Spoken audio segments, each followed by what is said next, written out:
میں بنائی تھی۔ وہ اسکیمیں جو عام نوعیت کی ہیں، وہ اسکیمیں جو اقلیتوں کے لیے ہیں، وہ اسکیمیں جن کا تعلق معاشی فلاح و بہبود سے ہے، وہ اسکیمیں جن کا تعلق تعلیم اور علاج سے ہے۔ کوشش کی گئی کہ ان تمام اسکیموں کو سامنے رکھ کر فقہی اور شرعی اعتبار سے جو نکات قابل بحث ہیں، ان کی جو شکلیں اور صورتیں بنتی ہیں، ان کی جو شکلیں ہو سکتی ہیں، وہ سوال نامے کی شکل میں آپ حضرات کے سامنے پیش کی جائیں۔ ان صورتوں کو بھی شامل رکھا گیا جس میں بظاہر کلام کی بہت کم گنجائش تھی، اور اسی لیے کئی اسکیموں کے بارے میں آپ محسوس کرتے ہیں کہ اس پر علماء کا اتفاق ہے۔ ان صورتوں کے بارے کو ذکر کرنے کی ضرورت اس لیے محسوس ہوئی کہ بعض لوگ یہ بھی کہتے ہیں کہ حکومت کے خزانے میں ہر طرح کا پیسہ آتا ہے، اس میں سود بھی ہوتا ہے، اس میں شراب کی کمپنیوں اور دکانوں کے ٹیکس بھی ہوتے ہیں، تو جن میں براہ راست کوئی حرمت کی شکل نہیں ہے، کیا ہمیں ایسی اسکیموں سے بھی استفادہ کرنا چاہیے؟ تو اس لیے ان سوالوں کو بھی شامل رکھا گیا، کیونکہ اب یہ بحث آتی ہے کہ جو غیر مسلم ہوں وہ مخاطب بالفروع ہیں یا نہیں ہیں، اور کوئی شخص جو بہت سارے مال کا مالک ہو، اس میں غلبے کا اور کثرت کا اعتبار ہوگا، یا کوئی رسوم قلیل مقدار میں شامل ہو تو وہ بھی اس کے حکم پر اثر انداز ہوگا۔ تو اس لیے ان شکلوں کو بھی اس میں شامل رکھا گیا۔ دوسری طرح کی وہ شکلیں تھیں کہ جس میں سود کا پہلو یا رشوت کا پہلو یا کم سے کم اس کا شبہ پیدا ہوتا ہے، تو کوشش یہ کی گئی کہ ان تمام شکلوں کا احاطہ ہو جائے۔ اکیڈمی نے اس سلسلے میں جناب عبدالرشید اغوان صاحب سے ایک تحریر بھی مرتب کرائی ہے، انشاءاللہ آپ لوگوں کے درمیان تقسیم کی جائے گی، جس میں مختلف اسکیموں کا ذکر ہے، اور بعض مسلمان تنظیمیں اس پر باضابطہ کام کر رہی ہیں، ان کے ویب سائٹیں موجود ہیں، ان میں انہوں نے ایسی تمام اسکیموں کو جمع کر دیا ہے۔ میرا خیال ہے کہ علماء کو ان اسکیموں سے واقعی واقف ہونا چاہیے، تاکہ ہم جب کوئی فتویٰ دیں تو وہ واقعی صورت مسئلہ کے مطابق ہو، واقعے کے مطابق ہو۔ واقعہ یہ ہے کہ اس مسئلے پر جو مناقشہ ہوا بہت عمدہ ہوا، فقہی جزیات سے بھی استدلال کیا گیا، اور جو فقہی اصول ہیں ان کو بھی سامنے رکھا گیا۔ میرے ذہن میں یہ بات آتی ہے کہ ہمیں یہ بھی ایک حقیقت ہے کہ اقلیتی اسکیمیں حکومتوں کے ہاں کم ہیں بمقابلہ ان اسکیموں کے جو دلتوں کے لیے ہیں اور دوسرے لوگوں کے لیے۔ جو اقلیتی اسکیمیں ہیں ان کا بھی بجٹ بالخصوص 2014 سے کم کرنے کی کوشش کی جا رہی ہے۔ جو بجٹ منظور ہوتا ہے اس کا اعلان کر دیا جاتا ہے، لیکن اس اسکیم تک پہنچنے کو اتنا مشکل بنا دیا جاتا ہے اور اتنی افسر شاہی سے گزرنا پڑتا ہے کہ بہت کم مسلمان وہاں تک پہنچ پاتا ہے۔ کچھ اس میں دخل ہماری ناواقفیت کا بھی۔ ہماری ملی تنظیمیں اگر اپنے کام کے شعبوں میں ایک شعبہ یہ بھی رکھیں کہ جو مسلمانوں کے لیے مفید اسکیمیں ہو سکتی ہیں اور شریعت کے دائرے میں آتی ہیں، ان اسکیموں تک مسلمانوں کو پہنچائیں تو یہ ایک بڑا کام ہوگا۔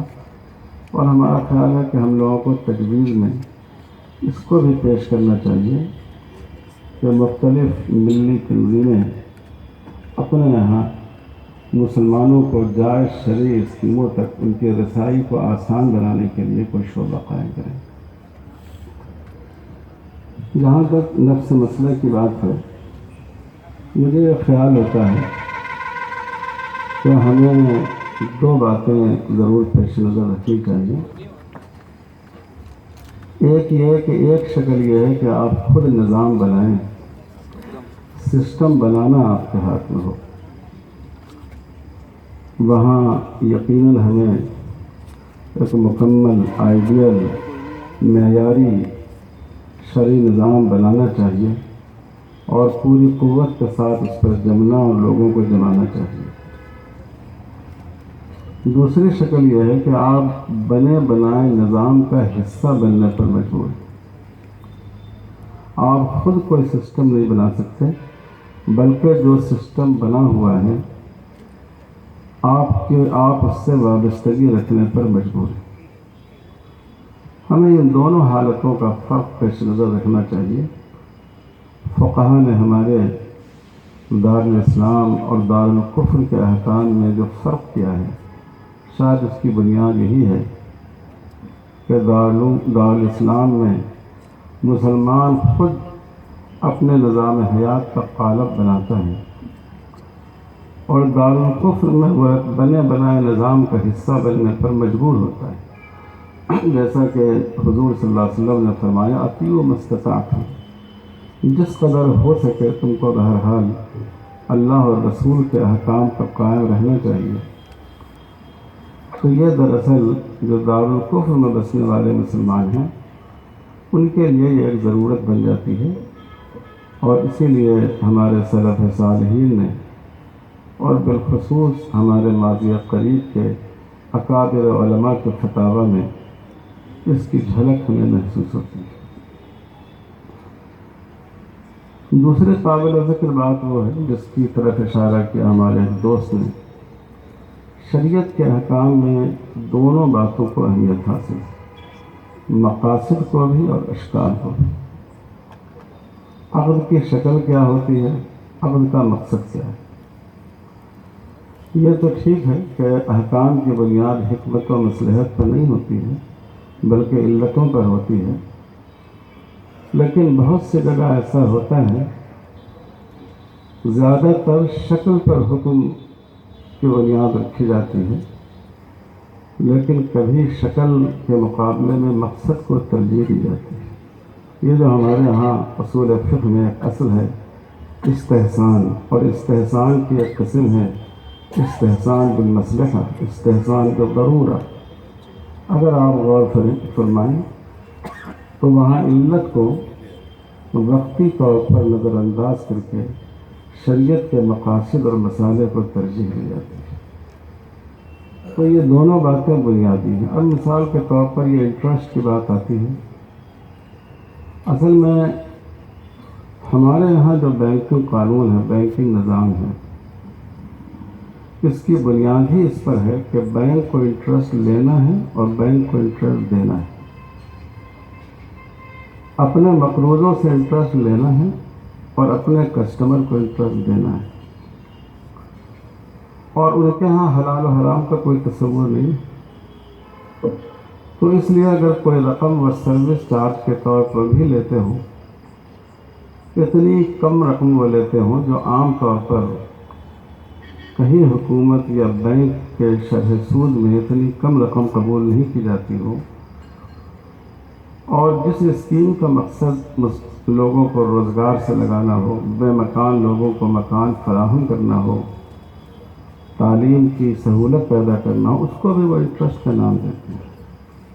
اب آپ دیکھتے ہیں کہ ہمارے یہاں بہت سے عقود میں بھی ہبہ کا لفظ کہا جاتا ہے، نکاح کا معنی مراد لیا جاتا ہے، وصیت کا لفظ کہا جاتا ہے، یا ہبہ کا لفظ ایک دوسرے کی جگہ قرائن کی بنیاد پر معنی متعین کیے جاتے ہیں۔ تو ہمیں جو حکومت کے جو مقاصد ہیں اس کو دیکھتے ہوئے یہ بات متعین کرنی چاہیے کہ کیا حکومت نے ہماری اصطلاح کے اعتبار سے ایک شرعی مفہوم میں اس لفظ کو استعمال کیا ہے۔ جیسے ہمارے بعض دوستوں نے مثال دی پراویڈنٹ فنڈ پر جو انٹرسٹ دیا جاتا ہے اس کے سلسلے میں، جیسے ہمارے اکابر کے فتاویٰ موجود ہیں کہ اگر حکومت آپ سے انٹرسٹ لے اور سبسڈی دے اور دونوں برابر ہو جائے تو چاہے وہ اس کو انٹرسٹ کا نام دے، اس پر انٹرسٹ کا اطلاق نہیں ہوگا۔ تو یہ دونوں اصولی باتیں ہیں اور ان کو ہمیں پیش نظر رکھنی چاہیے۔ تیسری بات یہ ہے کہ ہمیں یہ بھی دیکھنا چاہیے کہ حکومت کا اور ہمارا تعلق کیا ہے۔